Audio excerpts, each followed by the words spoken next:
Good morning.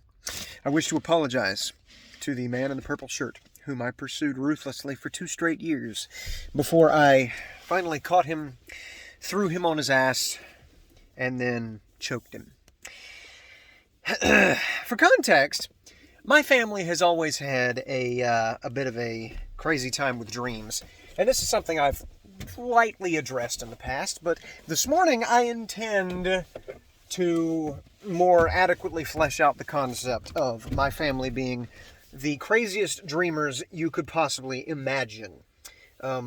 Most of the stories that I could relate to you come from my grandfather, who, at the ripe old age of 50, had the first dream that he told to me, wherein he was standing in his kitchen and he was washing a pot.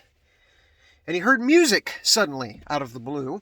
And it was strange because he was the only one in the house, and there was no radio that was in the house at the time.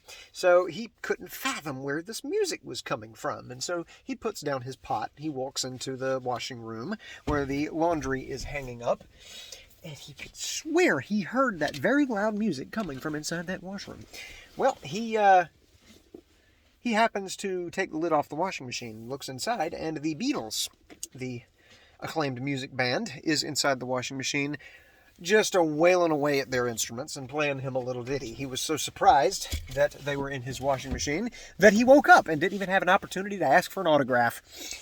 Later on, he told me that he had another dream one evening where he was riding along on his prized lawnmower. He had a very old, boxy, loud, obnoxious, smelly Troy-built lawnmower that worked like a dream. He adored that lawnmower. He took better care of it than he took of his own truck. And he was riding along on that lawnmower in the city of Savannah. And there is a bridge in the city of Savannah called the Talmadge Bridge, and it goes from Georgia to South Carolina.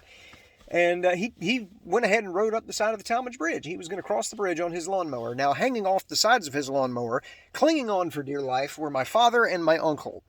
One on his left, one on his right, with their feet on the deck of the lawnmower where the blades are.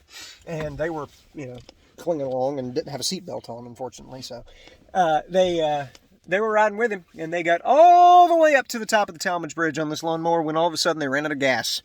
Now, my dad produced out of thin air a gas can and announced to my grandfather that he was going to walk back down the bridge, find a gas station, and come back up with a full can of gas so they could refill the lawnmower and keep driving down the highway.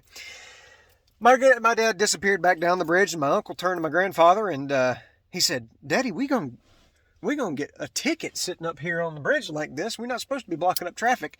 My granddad said, "Yeah, you're probably right." And he said he turned around at that point, looked back down the bridge to see if my dad was coming back yet, and sure enough, right on cue, about 30 police cars were crawling up the bridge at about half a mile an hour.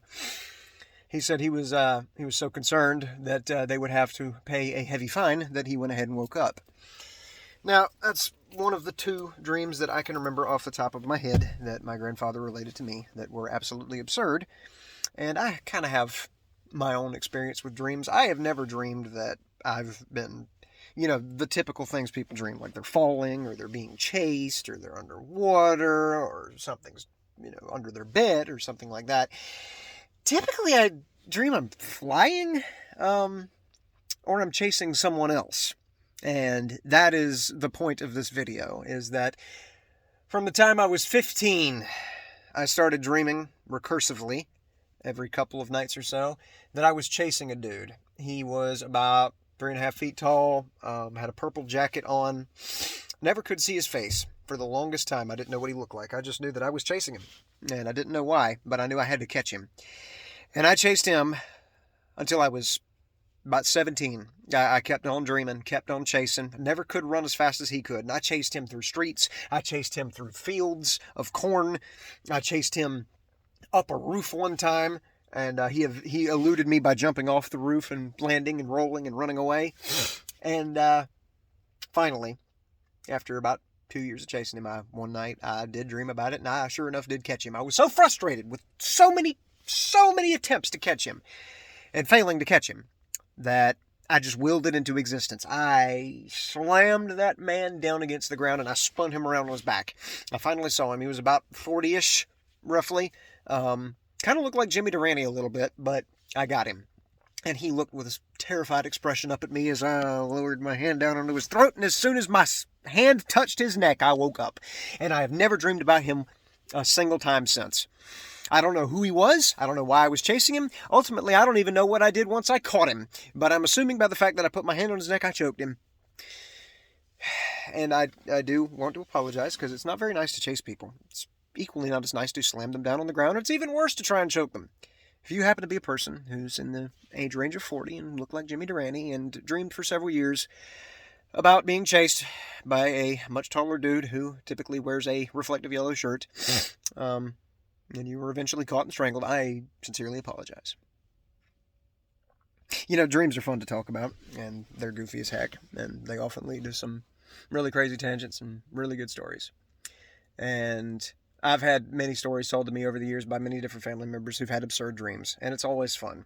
And it's always sad, because I know after I've finished talking to them and they've finished relating their story to me that there will be just a couple of hours that'll pass and I will have forgotten what they said. Because dreams, while they are hysterical, if you don't write them down and you do not record them in some fashion, be it written or an audio recording or something to that effect, you will forget them very quickly. And it is a sad statement that my granddaddy told me hundreds of stories over the years, not just about dreams, but in general. And he's passed now, obviously. I've talked about that before. But I think about all the different things that the rest of my family's told me. Not just about dreams, but in general. All the different goofiness that they've passed on to me and important stories. And how, over time, the natural entropy of my memory has led me to simply lose all of that. It's a tragedy whenever you lose a family member.